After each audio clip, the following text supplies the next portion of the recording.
ఈరోజు మనం తెలుసుకోబోతున్న స్టోరీ ఆడపడుచు చివరి భాగం. ఇక సిరి అందరి ఆడపిల్లల్లాగానే కొత్త జీవితాన్ని ఊహించుకుంటూ అత్తారింట్లో అడుగుపెడుతుంది. తన అత్తగారైన లక్ష్మి ఇలా అంటుంది. అమ్మా సిరి, నువ్వేం భయపడకు. నీ పుట్టింట్లో ఎలాగున్నావో ఇక్కడ కూడా అంతే. నీకు నచ్చినట్టు ఉండు. నీకు అడ్డు చెప్పేవాళ్ళు ఈ ఇంట్లో ఎవ్వరూ లేరు అని అంటుంది. ఆ మాటలకు సిరి అలాగే అత్తయ్య అని చెప్తుంది. అరే సురేషు, అమ్మాయిని తీసుకొని లోపలికెళ్ళు అని లక్ష్మి చెప్పగానే సురేష్ సిరిని తీసుకొని తన గదిలోకి వెళ్ళిపోతాడు. వాళ్ళు వెళ్ళగానే ఉమా ఇలా అంటుంది. ఏంటమ్మో, ఇంట్లో అడుగు పెట్టి పెట్టగానే నీ కోడలికి బాగా స్వేచ్ఛిస్తున్నావు. కొంప తీసి కొత్త కోడలు మాయలో కానీ పడిపోయావా ఏంటి అని అనేసరికి అంత లేదు. ఈ లక్ష్మి ఎవరి మాయలో పడదు. అందరూ నా మాయలో పడాల్సిందే. ఈరోజే కదా వచ్చింది. ఈరోజు నుంచే అత్తగారి పెత్తనం మొదలు పెడితే ఎలానే? కొద్ది రోజులు పోనివ్వు, అప్పుడు తెలుస్తుంది అని మాట్లాడుకుంటూ అందరూ నవ్వుకుంటారు. మరోపక్క సిరి సురేష్ ఇలా మాట్లాడుకుంటూ ఉంటారు. ఏవండి, ఇంత మంచి కుటుంబానికి కోడలుగా వస్తానని నేను అస్సలు ఊహించుకోలేదు. నా స్నేహితులు పుట్టింటికి వచ్చినప్పుడు తన అత్తారింటి కష్టాలు చెప్తూ ఉండేవాళ్ళు. అప్పుడు నేను చాలా భయపడేదాన్ని. నేను ఎలాంటి ఇంటికి కోడలుగా వెళ్తానో అని. కానీ ఇప్పుడు నాకు ఆ భయం అస్సలు లేదు. అత్తయ్య గారు, మావయ్య గారు, నా ఆడపడుచు, మీరు నాకందరూ బాగా నచ్చారు అని అంటుంది. అప్పుడు సురేష్, అవునా, అత్తింటిని అర్థం చేసుకుంటే కాపురం చాలా సంతోషంగా ఉంటుంది అని మాట్లాడుకుంటూ ఉంటారు. ఇలా కొన్ని రోజులు గడిచిపోతాయి. మొదట్లో అత్తగారు సిరిని బాగానే చూసుకునేది, కానీ పోను పోను ఇంట్లో పని మనుషులందరినీ మాన్పించేసి తనతోటే పనులు చేపించేది. సిరికి ఇంట్లో విషయాలన్నీ అర్థమవుతూ ఉంటాయి.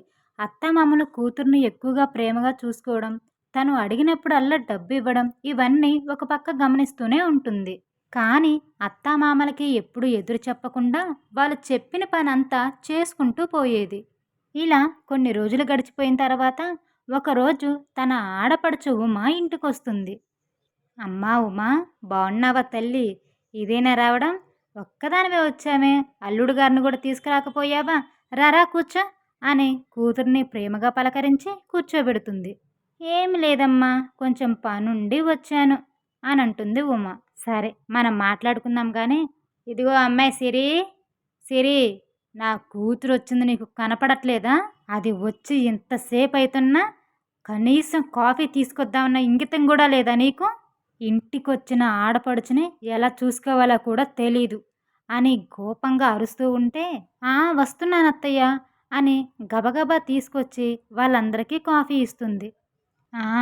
ఇచ్చింది జాలే గాని ఇక వెళ్ళి నా కూతురికి ఇష్టమైన వంటలన్నీ చేయిపో అని సిరిని అక్కడి నుంచి పంపిస్తుంది. తరువాత ఉమా వాళ్ళ అమ్మతోటి ఇలా అంటుంది. ఏంటమ్మా, నీ కోడల్ని బాగానే గుప్పెట్లో పెట్టుకున్నట్టున్నావు. నువ్వు ఎన్ని తిడుతున్నా కనీసం నోరు కూడా మెదపట్లేదుగా అని అనేసరికి, మరేమనుకున్నావే మీ అమ్మంటే, మనం ఎవరితోనైనా చేయించుకోవాలి కానీ మనం వెళ్ళి ఒకరికి చెయ్యకూడదు కదా అని కొద్దిసేపు మాట్లాడుకున్న తర్వాత, ఏంటి తల్లి, నువ్వు వచ్చిన పనేంటి చెప్పు అని లక్ష్మి అడుగుతుంది. ఏం లేదమ్మా, మీ అల్లుడు గారు ఈ మధ్య కొత్త బిజినెస్ మొదలు పెట్టారు కదా, దాంట్లో కొంచెం నష్టం వచ్చిందంట. ఒక 20 లక్షలు కావాలని అడిగారు. మా అత్తగారిని అడిగినా ఎలాగో ఉపయోగం ఉండదని మా అమ్మ నాన్న ఉన్నారుగా అనే ధైర్యంతో ఇక్కడికి వచ్చానే అని అంటుంది ఉమ. ఓ సింతేనా, దీనికోసం వచ్చావా? ఒక ఫోన్ చేస్తే సరిపోయేది కాదు అని లక్ష్మి అనేసరికి, అవునమ్మా, కానీ నాన్న రిటైర్ అయినప్పుడు వచ్చిన డబ్బు మొన్ననే నాకు 30 లక్షలు ఇచ్చారు కదా. ఇప్పుడు నాన్న సంపాదించిన డబ్బు అంటూ ఏమీ లేదు. మరి ఇప్పుడు 20 లక్షలు ఎలా ఇస్తారా అని ఫోన్ చేయకుండా నేనే వచ్చానమ్మా అని అంటుంది. అదేంటే అలా అంటావు? మీ నాన్న సంపాదించింది లేకపోతే మీ అన్నయ్య లేడా? వాడు సంపాదించిన డబ్బు కూడా నీకే కదే. అమ్మా, ఇప్పుడు అన్నయ్యకి పెళ్ళయింది, వదిన ఒప్పుకుంటుందా అని ఉమా అనేసరికి, ఒప్పుకోవడానికి అదెవరే, నీ తర్వాతే ఎవరైనా. నీకేదన్నా కష్టం వచ్చిందంటే మేమున్నాంగా. నీకు కావలసిన డబ్బు మీ అన్నయ్యని అడిగి నేను పంపిస్తాను. అల్లుడు గారిని ఏం బాధపడొద్దని చెప్పు అని అంటుంది లక్ష్మి. ఇక ఉమ ఆ రోజు అక్కడే ఉండి మరుసటి రోజు వెళ్ళిపోతుంది. వీళ్ళు మాట్లాడుకున్నదంతా ఒక పక్క సిరి వింటూనే ఉంది. ఇక ఆ రోజు రాత్రి అందరూ భోజనం చేసిన తరువాత సిరి, రమేష్ తన రూమ్‌లో ఇలా మాట్లాడుకుంటూ ఉంటారు. ఏవండీ! నేను మిమ్మల్ని ఒకటడుగుతాను కానీ ఏమనుకోకండి అని సిరి అనేసరికి, అయ్యో సిరి!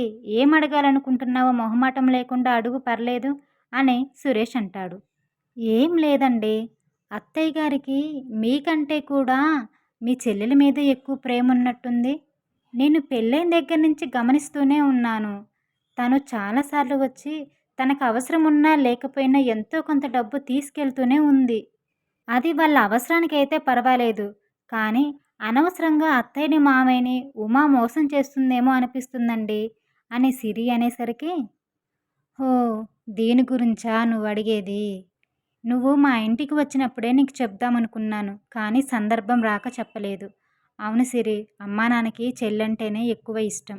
కూతురు మీద ఇష్టం ఉండడం తప్పులేదు. కానీ నేను పెళ్ళికి ముందు కూడా చెప్పాను. అనవసరంగా చెల్లికి ఎక్కువ డబ్బులిస్తున్నారు అని. కానీ అమ్మా నాన్న నా మాట వినలేదు. ఏమైనా అంటే మా సంపాదన మా ఇష్టం అంటున్నారు. ఇక నాన్నకొచ్చిన డబ్బులు మొత్తం ఉమాకే ఇచ్చారు. ఇంక నేను ఆ విషయం గురించి పట్టించుకోవడమే మానేశాను సిరి. అయినా ఇప్పుడు దాని గురించి ఎందుకు అడుగుతున్నావు అని సురేష్ అనేసరికి, ఏం లేదండి. నిన్న ఉమా వచ్చింది కదా! తనకి 20,00,000 కావాలంట. అత్తయ్య గారు మిమ్మల్ని అడిగి తనకిస్తారంట అని చెప్పి పంపించారు. అందుకని అడుగుతున్నాను మిమ్మల్ని అని అంటుంది సిరి. ఏంటి 20,00,000? అంత డబ్బు నా దగ్గరెక్కడిది? నా దగ్గర లేవని చెప్పినా అమ్మ నమ్మదు. నా దగ్గర ఉండి కూడా లేవని చెప్తున్నాననే అనుకుంటది. ఎలాగైనా అమ్మ అడిగేలోపు ఆ 20,00,000ని కూడబెట్టాలి అని అనుకుంటూ ఉంటాడు. ఇక మరుసటి రోజు సిరి అంతా ఆలోచించుకుంటుంది. ఉమ చాలాసార్లు డబ్బు తీసుకెళ్ళింది. నిజంగా వాళ్ళకి అవసరం ఉండి తీసుకెళ్ళిందా?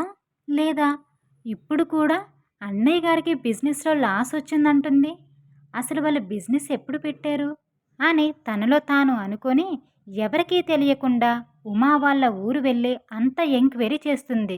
వాళ్ళు బిజినెస్ పెట్టినట్టు గానీ, వాళ్ళకి లాస్ వచ్చినట్టు గానీ ఎక్కడా జరగలేదు. అంటే ఉమ ఇన్ని రోజుల నుంచి డబ్బు తీసుకెళ్ళేది వాళ్ళకి ముఖ్యంగా అవసరం ఉండి కాదన్నమాట.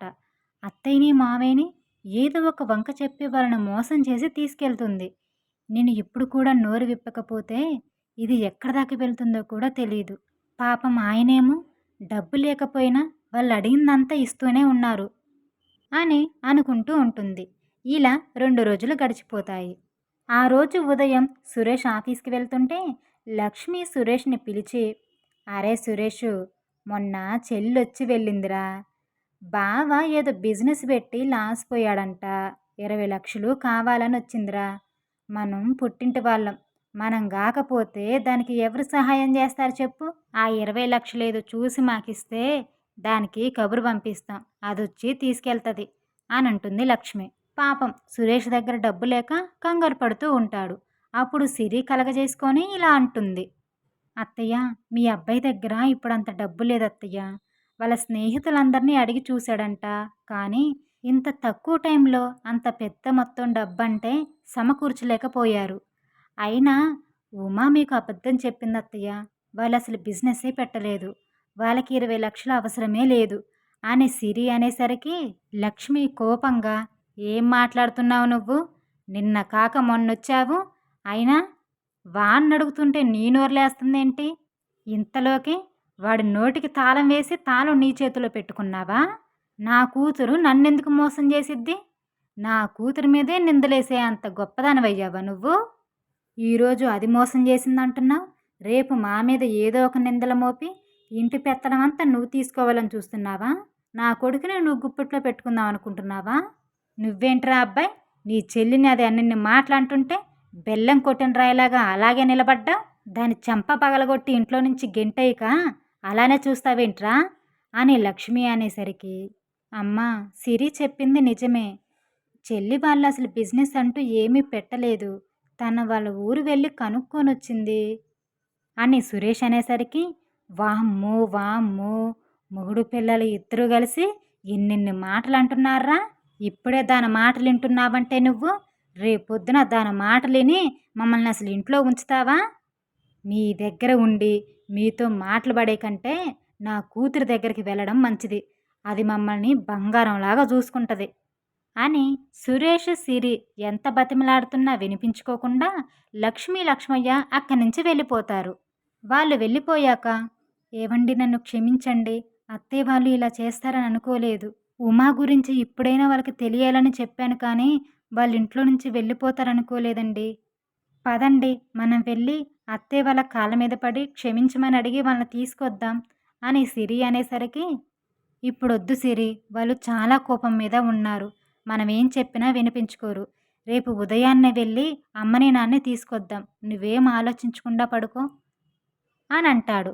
మరోపక్క లక్ష్మయ్య తన కూతురైన ఉమ ఇంటికి వెళ్తున్నారు. అది చూసిన ఉమ ఎంతో సంతోషిస్తుంది.